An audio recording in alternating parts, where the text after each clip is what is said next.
మనసు బాగోలేనప్పుడు ఆలోచనలు చేయకండి. అలాగే శరీరం బాగోలేనప్పుడు పనుల గురించి ఆలోచించకండి. ఆ సమయాల్లో గోరంతలు కొండంతలుగా కనిపిస్తాయి. అర్థమైందనుకుంటా. నీ యొక్క సంతోషాన్ని నీకు దగ్గరగా ఉన్న ప్రతి ఒక్కరూ కూడా చూడగలరు. కానీ నీ బాధను మాత్రం నీ మనసుకు దగ్గరైన వారు మాత్రమే చూడగలరు. అన్నీ గమనిస్తూ ఉండాలి, కానీ ఏమీ తెలియనట్లే ఉండాలి. అవసరం వచ్చినప్పుడు మాత్రం ఖచ్చితంగా స్పందించాలి. కళ్ళు నెత్తికెక్కిన పాము తన గుడ్లను తానే పొడుచుకొని తిన్నట్లు డబ్బు గర్వం తలకెక్కిన మనిషి తన వాళ్లను తానే దూరం చేసుకుంటాడు. రాత్రి వీధుల్లో వెలుగు ఉన్నంత వరకే జనాలు తిరుగుతూ ఉంటారు. ఇంట్లో బాధ్యత గల మనిషి ఉంటేనే ఎదురు తిరగడం మానేస్తారు. అర్థమైందనుకుంటా. నలుగురికి నచ్చే నువ్వు మరో నలుగురికి నచ్చాలని లేదు. 10 మంది మెచ్చుకునే నిన్ను మరో 10 మంది తిట్టుకోవచ్చు. ఎందుకంటే నీ వ్యక్తిత్వం నీది, ఎదుటివారి ఆలోచన నీది కాదు. అందుకే ఎప్పుడూ ఒకరి మెప్పు కోసమో గొప్ప కోసమో కాదు, నీ కోసం నువ్వు నిజమైన వ్యక్తిత్వంతో జీవించు. ఆకాశం వంక చూస్తే జాబిల్లి కదులుతూ కనిపిస్తుంది, కానీ నిజం ఏమిటంటే కదిలేవి మేఘాలు, జాబిల్లి కాదు. అలాగే జీవితంలో కొందరు మనతో మంచిగా ఉంటారు, కానీ నిజం ఏమిటంటే మన ముందు నటిస్తారంతే. మనుషులకు దగ్గరగా ఉండి దూరం చేస్తున్నారని బాధపడే కంటే కూడా దూరంగా ఉండి మన విలువను కాపాడుకోవడమే ఉత్తమం కాదంటారా? ఒక రాయిని కుక్కపై విసిరితే అది పారిపోతుంది. అదే రాయిని తేనెతొట్టపై విసిరితే మనం పారిపోవాలి. కుక్క కన్నా తేనెటీగలు చిన్నవైనా వాటి యొక్క ఐకమత్య బలం చాలా పెద్దది. ఐకమత్యమే మహాబలం అన్నది ఊరికినే అనలేదు, గుర్తుంచుకోండి. ఒక మంచి మిత్రుడు 100 సార్లు అలిగినా కూడా బ్రతిమాలుకోవడంలో తప్పులేదు. దారం తెగి హారంలోని ముత్యం కింద పడితే పోతే పోనేని వదిలేయక దండలో మళ్ళీ కూర్చుదాం కదా.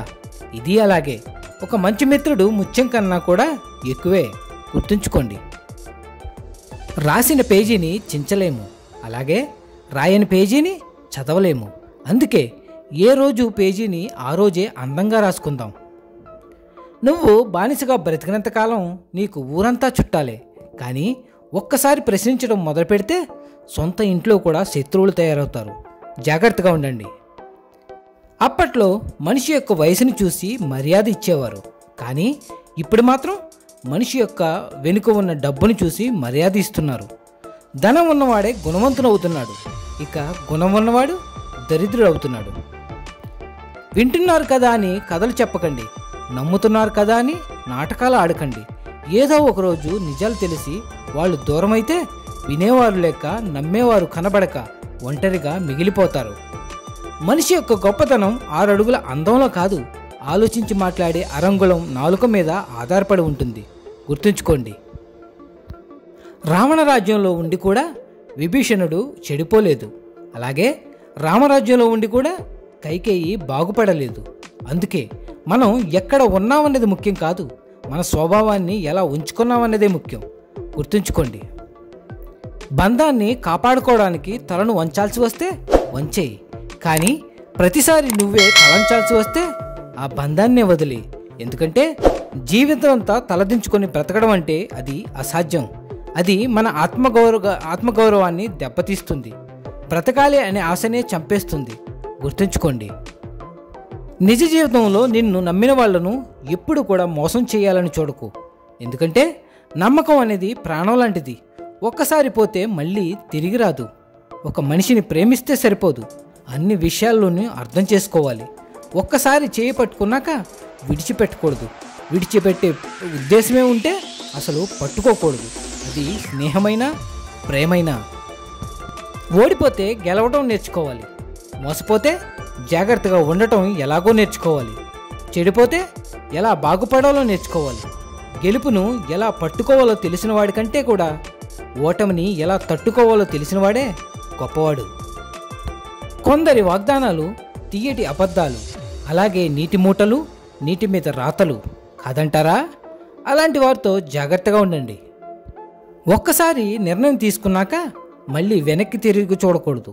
ఎందుకంటే ప్రతిసారి గతం గురించి ఆలోచించే వాళ్ళు జీవితంలో ముందడుగు వేయలేరు. కుటుంబం అంటే రక్త సంబంధం ఉన్నవాళ్లే కాదు, ఆపద సమయాల్లో మన చెయ్యి పట్టుకొని మన ముందు నడిచిన వాళ్ళందరూ కూడా మన కుటుంబమే. గుర్తుంచుకోండి. ఈ సమాజం సంపాదన లేని మగవాణ్ణి, అలాగే సంతానం లేని ఆడదాన్ని ప్రశాంతంగా బ్రతకనివ్వదు, కాదంటారా? ఇంటి కోడలు వేరే కాపురం పెడితే సంస్కారం లేదు, పెంపకం సరిగ్గా లేదు అంటారు. అదే మీ కూతురు వేరే కాపురం పెడితే చాలా తెలివైంది, బాధలను భరించలేకే సంసారాన్ని చక్కదిద్దుకుంటుంది అంటారు. ఇదెక్కడి న్యాయం? మీరే ఆలోచించండి. ఎప్పుడు సముద్ర గర్భంలో తిరిగే చేపలకు తమ చుట్టూ ఉండేవి రత్నాలని, అవి చాలా విలువైనవి అని తెలియదు. అలాగే మన చుట్టూ ఉండేవారికి మనం దూరం అయ్యే వరకు కూడా మన విలువ ఏమిటో తెలియదు, అవునా? మనం మాత్రమే ఎదగాలనుకున్నప్పుడు మనం పడిపోతే పట్టుకోవడానికి ఎవ్వరూ ఉండరు.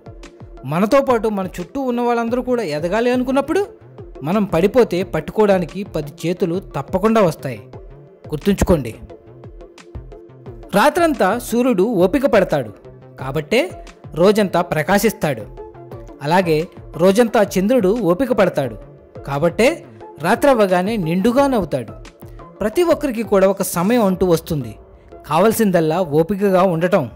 గుర్తుంచుకోండి. మనుషుల స్వభావం 2 రకాలు. అవసరమైనప్పుడు తేనెలా తీయగా మాట్లాడతారు, అవసరం తీరిపోయాక తేలిలా కుట్టి మాట్లాడతారు. జాగ్రత్తగా ఉండండి, అలాగే ధైర్యంగా. ఇక నిజానికి వెళ్దామండి. మనిషికి పొగరు ఉన్నా పర్వాలేదు, కానీ నటన ఉండకూడదు. కలుపుగోలుగా ఉండకపోయినా పర్వాలేదు, కానీ కల్తీ స్వభావం ఉండకూడదు. ఏదేమైనా సర్వేజన సుఖినో భవంతు. మళ్ళీ వచ్చే వారం కలుద్దాం మరిన్ని మంచి మాటలతో. Signing off Venkat.